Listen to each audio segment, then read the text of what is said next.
Hello all of you, welcome back to another video on Arsh Bionems. So in today's video we are going to discuss about microscope. ये requested video है, कुछ बच्चों ने मेरे को Instagram पे text किया था कि ये माइक्रोस्कोप पे अगर क्वेश्चन आएगा तो लिखना कैसे है ये बता दो मैम करके क्वेश्चन आया था। 2-3 बच्चों ने पूछा था और कुछ बच्चों ने प्रिंसिपल ऑफ माइक्रोस्कोप के ऊपर भी क्वेश्चन पूछा था। So that is what I am going to cover those topics in today's video. Basically we are going to talk about microscope, structure of microscope and principle of microscope. ठीक है, चलो start करते हैं। Now first of all definitely you should start with the definition.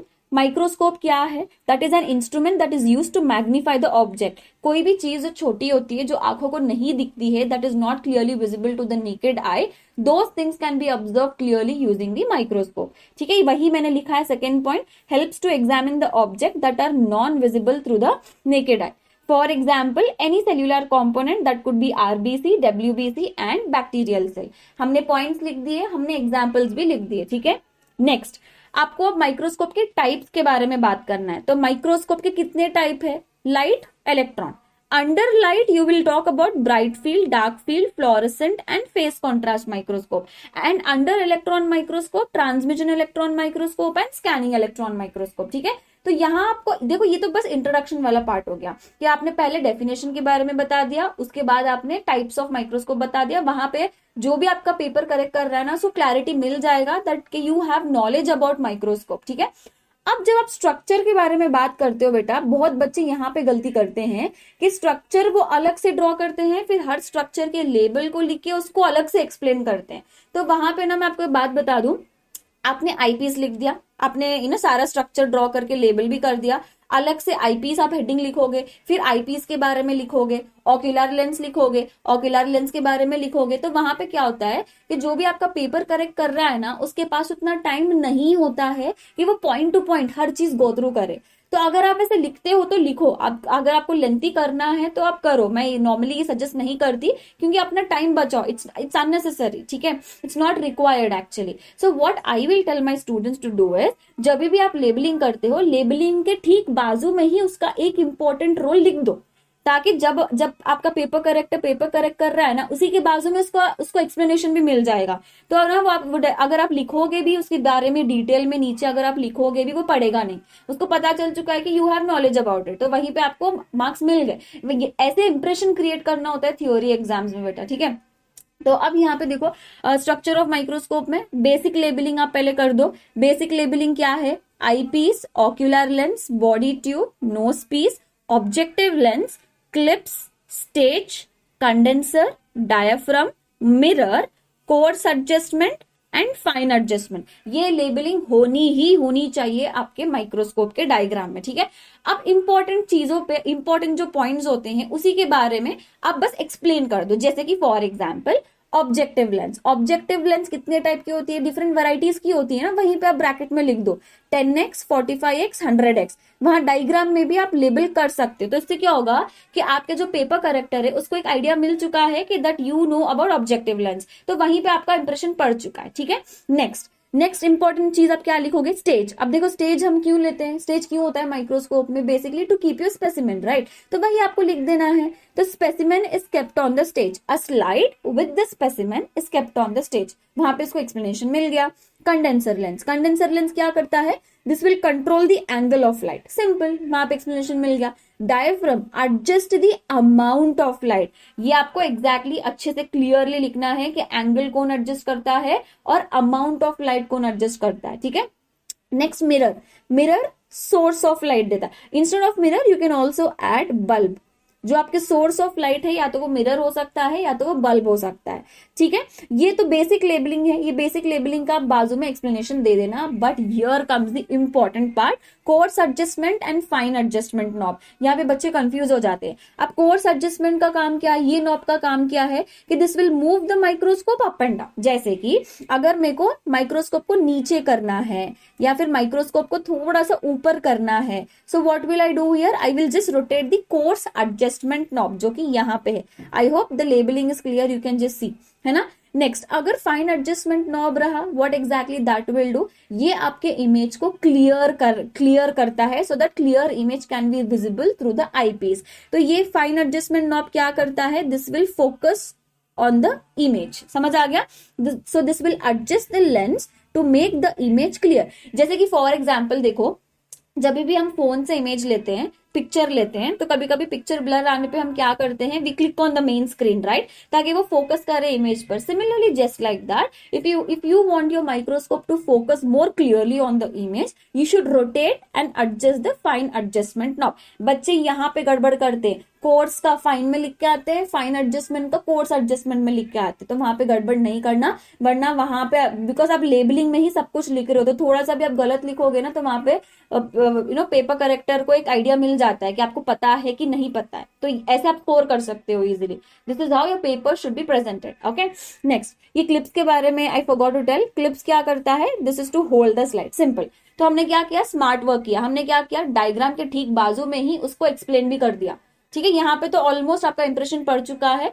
ठीक है, आपके handwriting पे भी डिपेंड करता है। अगर आप पेपर अच्छे से लिखते हो, बट आपकी अगर हैंडराइटिंग भी खराब हो ना, अगर करेक्टर को समझ में नहीं आती है, पेपर करेक्टर आपका जो भी करेक्ट कर रहा है उसको समझ में नहीं आती है, that time also you can lose marks. So there different factors जिसकी वजह से आप या तो अच्छे स्कोर कर सकते हो या तो गंदे मार्क्स आ सकते हैं आपके। तो बस एक पेपर लिखने पे नहीं रहता, पेपर प्रेजेंटेशन पे, हैंडराइटिंग पे, बहुत सारे फैक्टर्स पे वो डिपेंड करता है। ठीक है, okay, now that we understood the structure of microscope. अब यहाँ पे लाइट कैसे पास हो रही है ये समझ लो जरा।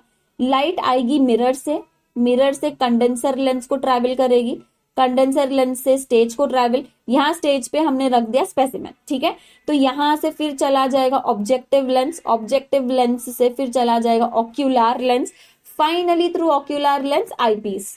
यहां से जब आईपीस के थ्रू इतना ट्रैवल करके आईपीस के पास लाइट आती है, यहां से हम इसे देख सकते हैं। सो अल्टीमेटली इसी डायग्राम के ठीक बाजू में या नीचे में you better mention this thing. तो इससे क्या होगा, क्लियर हो जाएगा कि आपको पता है कि मूवमेंट ऑफ लाइट क्या होती है in the microscope. So from the source it is moving to condenser, condenser to specimen, then it will cross specimen and move to objective lens, objective lens to ocular lens, ocular lens to eyepiece, and finally through eyepiece you can see the clear image। ठीक है, अब देखो movement of light हमने ये चीज समझ ली। अब आपके जो डिफरेंट टाइप्स ऑफ माइक्रोस्कोप है ना, इसी के ऊपर डिपेंड करते हैं। अगर आपको यही नहीं पता है कि लाइट कैसे क्रॉस कर रही है, डिफरेंट टाइप्स ऑफ माइक्रोस्कोप को समझना मुश्किल हो जाएगा, बिकॉज हर माइक्रोस्कोप यही चीजों पे काम करता है। अब कुछ माइक्रोस्कोप में ऐसा होता है ना कि apart from these all structures, कुछ स्ट्रक्चर्स एक्स्ट्रा होते हैं, बस उसको बीच में हमने ऐड करना है। तो बेसिक से ये सारी चीजें तो रहेंगे ही रहेंगी हर माइक्रोस्कोप में। कुछ चीजें एड अप हो जाती है and based on that you give the name, like face contrast या फ्लोरोसेंट, ऐसे नाम अलग अलग पड़ जाता है। बट मूवमेंट तो ये बेसिक मूवमेंट तो आपको पता होनी चाहिए। अगर ये नहीं पता तो दूसरे माइक्रोस्कोप आप नहीं समझ पाओगे, मूवमेंट ऑफ लाइट वहां पे मुश्किल हो जाएगा। ठीक है, I hope this is clear. Now let us talk about principle of microscope. अच्छा, अब प्रिंसिपल में first basic principle is magnification. Magnification मतलब क्या, this is the thing that will basically कोई इमेज को एनलार्ज करके देखना। ठीक है, basically magnification is something that will help you to magnify the image size virtually. Virtually मतलब बस हम उसको साइज को वर्चुअली थ्रू आईज बड़ा करके देख सकते हैं। हम उसको लाके खींच के थोड़ी बड़ा कर सकते हैं, नहीं कर सकते ना, वो छोटे का छोटा ही रहेगा, बट हम उन्हें वर्चुअली मतलब जो हम देखते हैं उसके साइज को इमेज हम बड़ा कर सकते हैं। ठीक है, so this is to enlarge the virtual size of the image of an object that is viewed.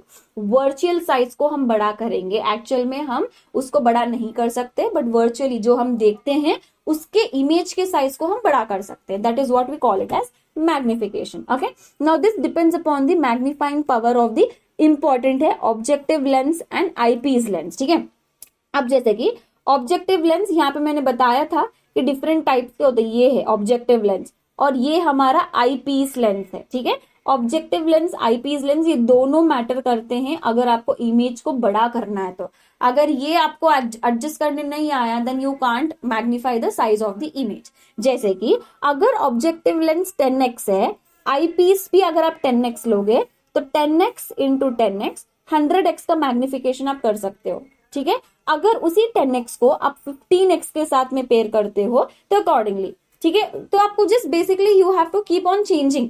जो भी है, जहां जो भी आपके पास लेंस है उसका आप कॉम्बिनेशन ले सकते हो। जैसे कि यहाँ पे देखो 10x 100x 1000x मैग्निफिकेशन हो जाएगा, 15x eyepiece and 10x objective lens. 10x objective lens, तो ये आपको 150x का मैग्निफिकेशन दे देगा। तो वैसे आप डिफरेंट कॉम्बिनेशंस में इसको पेयर करके इसके इमेज का साइज आप बढ़ा सकते हो। ठीक है, समझ आ गया? तो this is what we call it as magnification. ठीक है, so basically depends upon two lenses, objective and eyepiece lens. ठीक है, नेक्स्ट ये बेटा इंपॉर्टेंट है, ये मैं आपको धीरे धीरे ही समझाऊंगी, इजी जितना आसान हो सका मैं आपको करने की कोशिश करूंगी। रेजोल्यूशन, अब रेजोल्यूशन क्या है? This is ability to distinguish between two points as a separate entities. इसका मतलब क्या है कि ये एक स्पेसिमेन है, ये स्पेसिमेन में ये अलग अलग पॉइंट्स है, मुझे इतना क्लियर इमेज चाहिए कि अगर मैं माइक्रोस्कोप के थ्रू ये इसके इमेज को जूम करती हूँ तो इसमें मेरे को क्लियरली वो दो डॉट्स क्या है ये पता होनी चाहिए एज सेपरेट एंटिटीज। मतलब उतनी क्लैरिटी मुझे लानी चाहिए अपने माइक्रोस्कोपिक इमेज में। समझ आ गया? This is what we call it as resolution. अब अपने कैमरा में तो भी, कैमरा में भी होता है ना, फोन की कैमरा में कि रेजोल्यूशन, इसका रेजोल्यूशन इतना है, इसका रेजोल्यूशन इतना है, बेस्ड ऑन रेजोल्यूशन ओनली ना वी फाइनलाइज अ फोन कि इसका कैमरा अच्छा है करके। 1 सेकेंड गाइस, ये मेरा स्क्रीन बंद हो गया, just a second.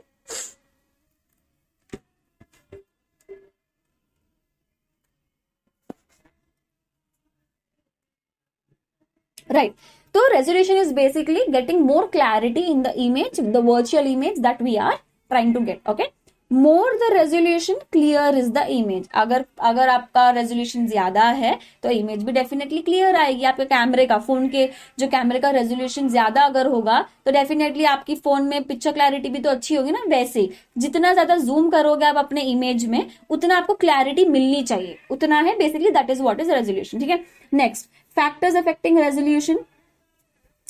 Factors affecting resolution. Now there are two factors, most important factors. First is wavelength and numerical aperture. अब wavelength क्या है? देखो, जब भी लाइट ट्रैवल करती है it is moving through in, I mean it is moving in the form of wave. ठीक है, जब भी whenever the light is moving it will move in a form of a wave। तो ऐसे करके light travel करेगी। अब light में ये वाला पार्ट हम कंसिडर करते हैं वेवलेंथ, इसको हम बोलते हैं वेवलेंथ।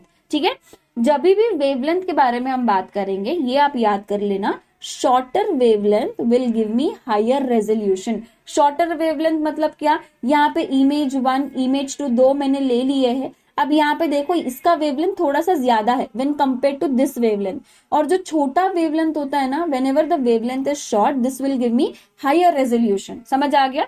ये हो गया wavelength. No next is numerical aperture. अब न्यूमेरिकल अपर्चर क्या है? This is light gathering ability, this is light gathering ability of an objective lens. Okay, basically होता क्या, पहले मैं आपको समझा देती हूँ, डेफिनेशन तो वैसे यहाँ पे है ही। This is light gathering ability of an objective lens. ठीक है, basically that is the light that can enter into objective lens. अब ये क्या है? अब ये क्या, यहाँ पे समझो, इस चीज को समझो। जब भी लाइट यहाँ से आ रही है, ये देखो यहां से स्पेसिमेन से क्रॉस करते हुए ये लाइट हुई स्प्रेड, है ना, लाइट अच्छे से स्प्रेड हो गई। बट हमारा जो ऑब्जेक्टिव लेंस का ओपनिंग है वो बस इतनी सी ही लाइट को ले सकता है। आप समझ पा रहे हो? दूसरी लाइट तो इधर उधर फैल गई। My objective lens is going to take only this much amount of light. समझ आ गया? इसी को हम कहते हैं numerical aperture, light gathering ability of objective lens, कि वो कितनी लाइट को वो ले रहा है जो स्पेसिमेन से आ रही है। समझ आ गया? अब यहाँ पे देख लो, इसको हम कहेंगे न्यूमेरिकल अपर्चर, और जो ऑब्जेक्टिव लेंस और स्पेसिमेन के बीच में इतना गैप जो है उसे हम कहते हैं डिस्टेंस। समझ आ गया? अगर डिस्टेंस कम हो, यहाँ पे देखो डिस्टेंस कैसा है, लेस है। यहाँ पे कितना डिस्टेंस है? मोर डिस्टेंस। ठीक है, जितना डिस्टेंस कम होता चला जाएगा, जितना मैं ऑब्जेक्टिव लेंस को स्पेसिमेन के करीब लाते चली जाऊंगी तो वेवलेंथ भी तो कम होगा ना। जैसे कि देखो यहाँ पे अगर लाइट ट्रैवल कर रही है, लाइट को इतना डिस्टेंस ट्रैवल करना पड़ रहा है, तो यहाँ पे वेवलेंथ ज्यादा हो गई ना। When I am trying to take my objective lens closer to the specimen, तो यहाँ पे देखो लाइट बहुत कंस्ट्रिक्टेड हो गई, ऐसी हो गई है, तो वेवलेंथ तो कम हो गया। इसीलिए मैंने ऊपर बोला कि शॉर्टर वेवलेंथ, इस कंडीशन में this is having short wavelength, this condition here is having long wavelength, समझ आ गया। तो shorter wavelength will always give me higher resolution, समझ आ गया, क्लियर है। So what exactly is numerical aperture, I am repeating again, this is nothing but the total light that is taken up by the objective lens, ठीक है। जो भी specimen से total light आती है उसमें से थोड़ी ही ऑब्जेक्टिव लेंस ले पाएगा, बस इतनी ही लाइट अंदर जा पाएगी। कितनी, यहाँ पे देख लो आप, इतनी लाइट, उसी को हम कहते हैं ऑब्जेक्टिव लेंस, ठीक है ना। रिफ्रैक्टिव इंडेक्स क्या है? Now this refractive index, this is nothing but the ratio of velocity of light in a vacuum, vacuum मतलब फ्री स्पेस, कोई मीडियम नहीं है, बस खाली area, okay. Ratio of velocity of light in a vacuum to the velocity of light in a medium. Like for example, कभी भी देखो light travel करती है फ्री स्पेस में तो उसकी वेलोसिटी अलग होगी। यहाँ पे मैं ऑयल ड्रॉपलेट मैंने ले लिया, ऑयल ड्रॉपलेट ले लिया, इसको अगर मैं ऑयल ड्रॉपलेट से ट्रैवल करने की कोशिश कर रही हूँ तो movement of light through oil droplet can be different. अगर मैंने पानी ले लिया, वाटर ले लिया, यहाँ पे वाटर है, तो movement of light through water, the velocity of the light wave moving through water would be different. तो हर मीडियम में ना लाइट का वेलोसिटी अलग अलग आएगा, that is what we call it as refractive index, ठीक है। क्योंकि हम माइक्रोस्कोप में ना अलग अलग मीडियम्स में हम करते हैं, जैसे कि ऑयल का भी मेथड हम यूज करते हैं, we take oil droplet and through that also we try to observe the image, oil immersion, है ना। तो इसीलिए रिफ्रैक्टिव इंडेक्स यहाँ पे आ जाता है। This will help us in calculating the numerical aperture and this is nothing but the ratio velocity of light in the vacuum to the velocity of light in different mediums. अब इसका formula आपको याद करना है, D is what, distance, ये distance between the objective lens and the specimen, distance is equal to lambda, nothing but wavelength by numerical aperture.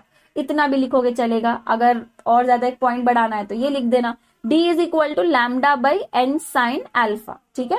Lambda क्या है, wavelength है, d क्या है, डिस्टेंस है, n क्या है, refractive index, and sine alpha nothing but angle of light. इतना भी आप लिखोगे तो चलेगा, ठीक है, ये है। So ultimately what did we understand through principle, less distance, less wavelength, more resolution, clear image. इसको आप बॉक्स में हाईलाइट कर देना, less distance, less wavelength, more resolution, clear image. So this is what is principle of microscope. तो ultimately हमने आज की video में क्या कवर किया है, what is microscope, structure of microscope and principle of microscope. तो अगर आपके शॉर्ट आंसर में सिर्फ प्रिंसिपल के बारे में आया तो अब ये सारी चीजें आप कवर कर सकते हो, माइक्रोस्कोप का इंट्रोडक्शन, माइक्रोस्कोप का स्ट्रक्चर एंड प्रिंसिपल। प्रिंसिपल में मैग्निफिकेशन, रेजोल्यूशन, रेजोल्यूशन पे अच्छा डायग्राम डाल के आप एक्सप्लेन करना ताकि वहीं पे क्लियर हो जाए डायग्राम में ही कि you have an idea about it. तो ऐसे आप अच्छे मार्क्स स्कोर कर सकते हो माइक्रोबायोलॉजी में, ठीक है।